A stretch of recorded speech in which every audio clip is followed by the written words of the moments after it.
ମୋ ନାମ ମଧୁସ୍ମିତା ସେନାପତି। ମୁଁ ସରକାରୀ ବିଦ୍ୟାଳୟ ଦେହେଲିରୁ ଆସିଅଛି। ମୁଁ ଆଜି ଗପଟିଏ କହିବି। ଗପର ନାମ ହେଉଛି ମାଙ୍କଡ଼ ଓ କୁମ୍ଭୀର ଦୁଇ ସାଙ୍ଗ। ନଈକୂଳରେ ଜାମୁକୋଳି ଗଛଟିଏ ଥିଲା। ବର୍ଷା ହେଲେ ସେଠି ମିଠା ମିଠା ଫଳରେ ଭର୍ତ୍ତି ହୋଇଯାଏ। ଜଙ୍ଗଲରେ ରହୁଥିବା ଗୋଟିଏ ମାଙ୍କଡ଼ ସେଠାକୁ ସବୁଦିନ ଆସି ଜାମୁକୋଳି ଖାଉଥାଏ।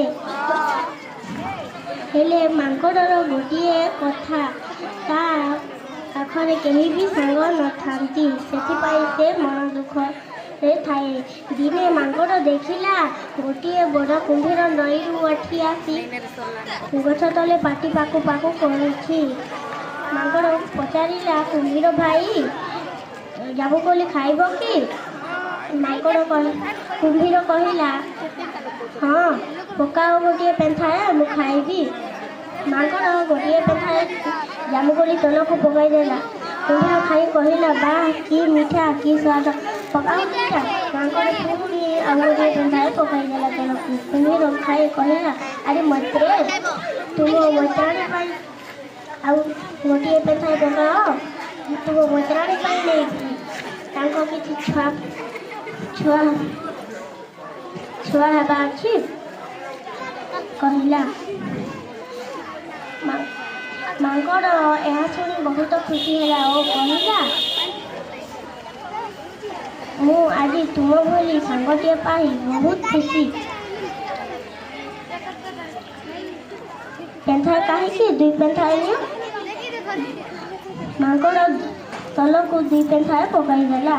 କୁମ୍ଭୀର ତା ଘରକୁ ଜାମୁକୋଳି ଧରି ନେଲା।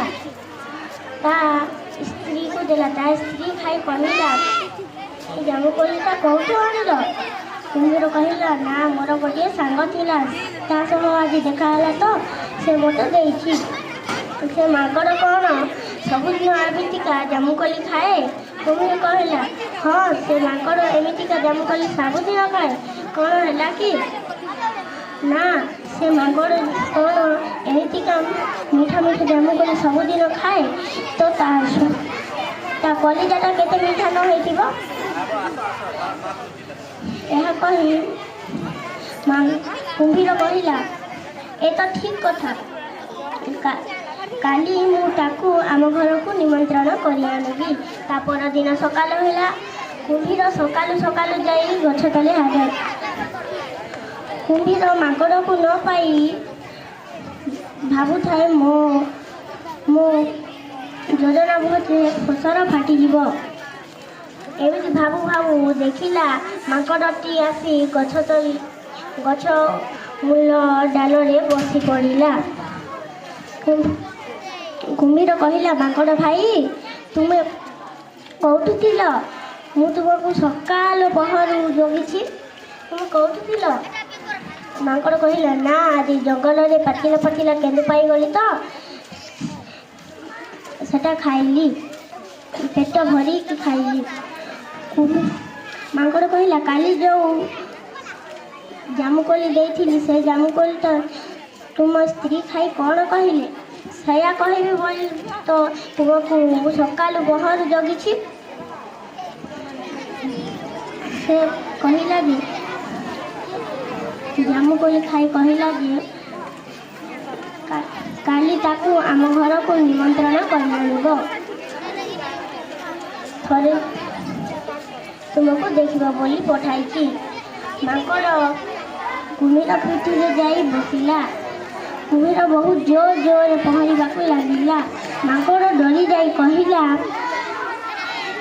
ମୋତେ ବହୁତ ଡର ମାଡ଼ୁଛି, ଟିକେ ଧୀରେ ଚାଲ। କୁମ୍ଭୀର କହିଲା, ଆଉ ଡରିଲେ କ'ଣ ହେବାର ମୂର୍ଖ, ମୁଁ ଆଉ ମୋ ସ୍ତ୍ରୀ ତତେ ମାରି ତୋ ସୁଆଦିଆ କଲିଜାକୁ ଖାଇବୁ।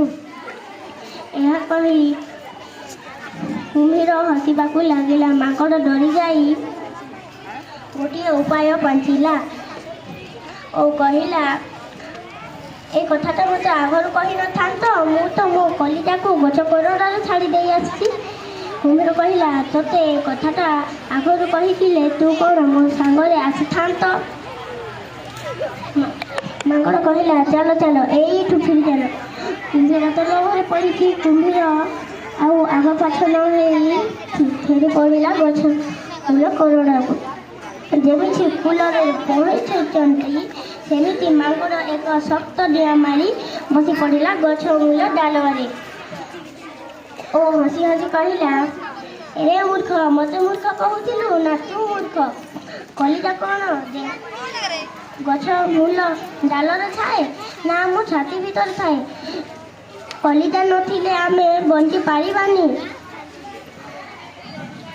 ଏହା କହି ମାଙ୍କଡ଼ ଖୁବ୍ ଜୋର ଜୋରରେ ହସିବାକୁ ଲାଗିଲା।